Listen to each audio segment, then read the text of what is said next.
ನಮಸ್ಕಾರ. ನಾನು ಡಾಕ್ಟರ್ ಶಶಿಧರ, ವೈಜ್ಞಾನಿಕ ಆಧ್ಯಾತ್ಮಿಕ ಕೇಂದ್ರದಿಂದ ಮಾತಾಡ್ತಾ ಇದ್ದೇನೆ. ಸತ್ಯದರ್ಶನದ ವಿಶೇಷ ಕಾರ್ಯಕ್ರಮಕ್ಕೆ ಎಲ್ಲರಿಗೂ ಸ್ವಾಗತ. ಇಂದಿನ ವಿಷಯ ವಿಶ್ವಮಾನವ. ನಾವೆಲ್ಲ ಹುಟ್ಟಿದಾಗ ವಿಶ್ವಮಾನವರಾಗೇ ಜನಿಸಿದ್ದೀವಿ. ಏನಕ್ಕೆ ಅಂದರೆ ವಿಶ್ವಕ್ಕೆ ನೀವೊಬ್ಬರೇ. ಏನಕ್ಕಂದರೆ ಒಬ್ಬರಿದ್ದಂಗೆ ಇನ್ನೊಬ್ಬರಿಲ್ಲ. We are all created unique, creative and special. ಏನಕ್ಕಂದರೆ ಒಬ್ಬೊಬ್ಬರಲ್ಲಿ ಒಂದೊಂದು ಥರ ಇಂಟೆಲಿಜೆನ್ಸ್ ಇದೆ. ಕೆಲವರು ಅದನ್ನು ಬ್ಲಾಸಮ್ ಮಾಡ್ಕೊಳ್ತಾರೆ, ಕೆಲವರು ಅದನ್ನು ಬ್ಲಾಸಮ್ ಮಾಡೋಕ್ಕಾಗಲ್ಲ. We are all unique outside. ಆಚೆ ಕಡೆ ಏನು ಔಟರ್ ಪ್ರೆಸೆಂಟ್ ಅಥವಾ ಹೊರಸತ್ಯದಲ್ಲಿ we are all unique, but ಒಳಸತ್ಯದಲ್ಲಿ ವಿ ಆರ್ ಆಲ್ ಯುನೈಟೆಡ್. ಏನಕ್ಕೆ ಅಂದರೆ ಪ್ರತಿಯೊಬ್ಬರು ಕೂಡ ಆಟಮ್ಸ್ ಇಂದ ಮಾಡಲ್ಪಟ್ಟಿದ್ದೀವಿ. ಆಟಮ್ಸ್ ಒಳಗಡೆ ಅಟಾಮಿಕ್ ಸ್ಟಫ್ ಇದೆ. ಆ ಸ್ಟಫಲ್ಲಿ ಅದು ಒಂದು ನಿರಾಕಾರ ಸ್ವರೂಪ, ಫಾರಮ್ಲೆಸ್ ಅಂತ ಏನು ಹೇಳ್ತೀವಿ, ಬುದ್ಧ ಸ್ಥಿತಿ. ಅದಕ್ಕೆ ಯಾವ ಜಾತಿ ಆಗಲಿ ಮತ ಆಗಲಿ ಏನಿಲ್ಲ, ಅದು ಜಸ್ಟ್ ಹಾಗೇ ಇದೆ. ಅದನ್ನು ಅಂತರಾಳದಲ್ಲಿ ಇಟ್ಕೊಂಡು ನಾವೆಲ್ಲರೂ ವಿಶ್ವಮಾನವರು. ಟೈಮ್ ಅನ್ನೋದು ಕೂಡ ನಾವು ಆಮೇಲೆ ತುಂಬಿಕೊಳ್ಳೋದು. ಇವಾಗ ತಾಯಿ ಗರ್ಭದಲ್ಲಿ 9 ತಿಂಗಳು ಟೈಮು ಸ್ಪೇಸು ಏನಿಲ್ಲ.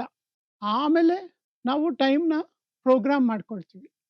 ನಿಜವಾಗ್ಲೂ ಟೈಮ್ನ ಅನಾಲಿಸಿಸ್ ಮಾಡಿದಾಗ 1 ಸೆಕೆಂಡ್ನ ನೀವೇನಾದರೂ ಡಿವಿಷನ್ ಮಾಡಿದಾಗ 10⁻43 ಡಿವಿಷನ್ಸ್ ಆದಾಗ 1 ಸೆಕೆಂಡ್ನ 10⁻43 ಅಂದರೆ ಅಷ್ಟು ಡಿವಿಷನ್ಸ್ ಮಾಡಿದಾಗ ಅದನ್ನು ಪ್ಲಾಂಕ್ ಟೈಮ್ ಅಂತೀವಿ.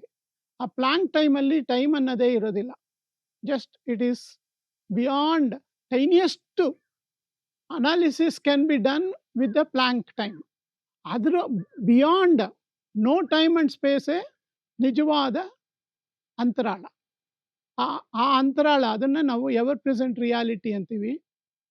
ಅದರಲ್ಲಿ ನೀವು ಒಬ್ಬರು. ಸೊ ವಿಶ್ವಮಾನವರಾಗಿ ನಾವು ಹುಟ್ಟಿದ್ದೇವೆ. ಆಮೇಲೆ ನಾವು ಲೊಕೇಶನ್ ಪ್ರಕಾರ ಅಥವಾ ರೀಜನ್ ಪ್ರಕಾರ ನಮಗೆ ಬೇರೆ ಎಲ್ಲ ತುಂಬ್ತಾರೆ. ನಾನು ಗಲ್ಫ್ ಕಂಟ್ರಿಯಲ್ಲಿದ್ದರೆ ಒಂಥರ, ಅಮೇರಿಕಾದಲ್ಲಿದ್ದರೆ ಒಂಥರ, ಆಸ್ಟ್ರೇಲಿಯಾದಲ್ಲಿದ್ದರೆ ಒಂಥರ, ಸೌತ್ ಇಂಡಿಯಾದಲ್ಲಿದ್ದರೆ ಒಂಥರ. ಸೊ ಇದೆಲ್ಲ ಆಮೇಲೆ ತುಂಬಿಕೊಳ್ಳೋದು. ಇದು ಹೊರಸತ್ಯ. ಒಳಸತ್ಯ ಬಂದ್ಬಿಟ್ಟು ಆ ಸ್ಥಿತಿ. ಅದರಲ್ಲಿ V are all universal human beings. ನಾವೆಲ್ಲ ವಿಶ್ವಮಾನವರು. ಆ ಅಂತರಾಳ ಇಟ್ಕೊಂಡು ನಮ್ಮ ಜೀವನವನ್ನು ಮಾಡಬೇಕು. ಆವಾಗ ಈ ದ್ವೇಷ, ವಾರ್ಸು, ಟೆರರಿಸಮ್ಮು ಪ್ರತಿಯೊಂದು ಕೂಡ ಕಡಿಮೆ ಆಗುತ್ತೆ. Thank you.